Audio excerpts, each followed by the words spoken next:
70 ընտրատեղամասն է, այստեղ ամբողջ օրը կարծեք ընտրախախտումներ են հայտնաբերվել, ուղղորդումից մինչև բաց քվեարկություն,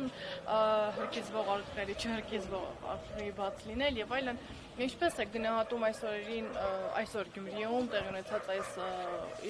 ընտրախախտումները եւ ինչ դուք արձանագրեցիք ներսում։ Բայց նախ ուզում եմ արձանագրեմ, որ չհրկիզվող պարանները շատ տեղերում են բաց։ Տեղամասերից մեկում նույնիսկ մենք արձանագրեցինք, որ քվեաթերթիկները լրիվ բաց դրված են պարանի վրա, ոչ թե պարանի ներսում։ Մոտեցանք, արձանագրեցինք այդ փաստը, նույնիսկ հանձնաժողովի նախագահի հետ խոսեցինք, որ թամպես ասած քվեաթերթիկները չի կարելի այդպես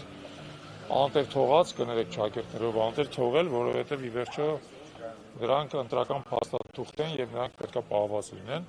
Ու շատ տեղերում է այդպես, որոշակի մինչև վերջ դժվար է նույնիսկ ասել միտումա թե անփութություն է, բայց շատ տեղերում ենք հանդիպել։ Կոնկրետ այս ընտրատեղամասում իհարկե հավելյալ գործոն կա, որ բավական ուժեղ է այդպես ուղղորդման ակտիվությունը, օրինակ այո, մենք առավոտյան արձանագրել ենք դեպք, երբ որ քաղաքացին դուրս եկավ քվեաթղթից,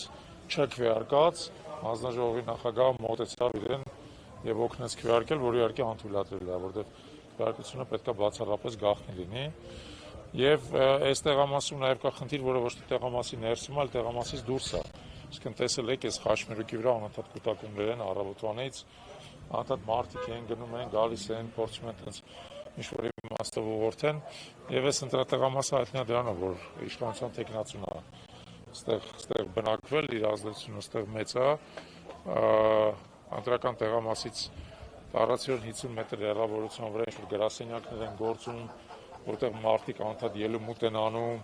քաղաքացիները մտնում են այնտեղից դուրս են գալիս եւ այլն։ Ուստի այստեղ իհարկե շատ խնդրահարույց է այս տեղամասը եւ մենք օրվա ընթացքում բավական մեծ քանակությամբ խախտումներ ենք արձանագրել այստեղ, եթե տեսնենք, որ խախտումները քրիսկական զանգված են կազմում, դա նաեւ հիմք կարա լինի կոնկրետ այս ընտրատեղամասում քվեարկության արդյունքները չեղյալ հայտարարելու եւ նոր քվեարկություն կազմակերպելու համար։ Խոսքը միայն այս գիտենք, որ 31-ի 69 եւ 70 ընտրատեղամասերում են հիմնականում ընտրախախտումներ լինում, այլ ընտրատեղամասերում այս ծավալի ընտրախախտումների մասին լսել եք։ Չէ, գիտեք ոնց է, տեսեք, ընտրախախտումներ տարբեր տեղամասերում կա, պետք չի մտածել, որ միայն այս երկուսում է, թեև այս երկուսը ոնց որ ինչ-որ իմաստով տենց բոլոր տեսակ ռեկորդներն են խփում խախտումների գծով, բայց այլ խախտումներ, արձանագրել են խախտումներ, ընտրական իրավունքի օրինակ խախտում, երբ որ քաղաքացուն գործող անձնագրով չեն թույլ տվել քվեարկել կամ օրինակ անձնագրի ժամկետն է լրացել, չեն թույլ տվել քվեարկել, թե օրենքում հստակ նշված է, որ անձնագրի ժամկետի լրանալը հիմք չի ընտրական իրավունքը մերժելու։ Եթե քաղաքացին գտնվում անդրացուցակների մեջ, նույնիսկ նրա անձնագրի ժամկետը լրացված է, նա պետք է ընտրական իրավունք ունենա, բայց քաղաքացուն զրկել են քվեարկության իրավունքից։ Ունենք դեպքեր, երբ որ տեղամասում շատ մեծ ոնց որ բան է, ակտիվություն է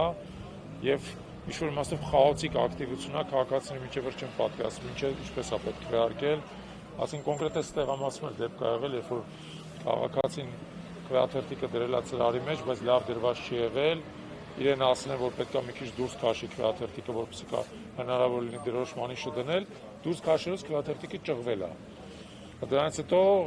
անբավեր են ճանաչել քվեաթերթիկը եւ ծրարը, որը իհարկե անթույլատրելի է, որովհետեւ քաղաքացին միտում չի ունեցել, իրան ասել են դուրս քաշի, դուրս է քաշել, ճղվել է, պետք է հնարավորություն տան, որ ինքը երկրորդ անգամ ստանար նույն տրցակը, դա արձանագրվեր, գնար երկրորդ անգամ քվեարկություն աներ, բայց դա տեղի չունեցել եւ այլն։ Այսինքն բազմապիսի sense մանր ու մեծ խախտումներ կան, բայց ամենամեծը իհարկե այստեղ այս կուտակումներն են, որոնք նորից էլի հիմք են տալի ենթադրելու, որ ուղղորդում է տեղ ունենում։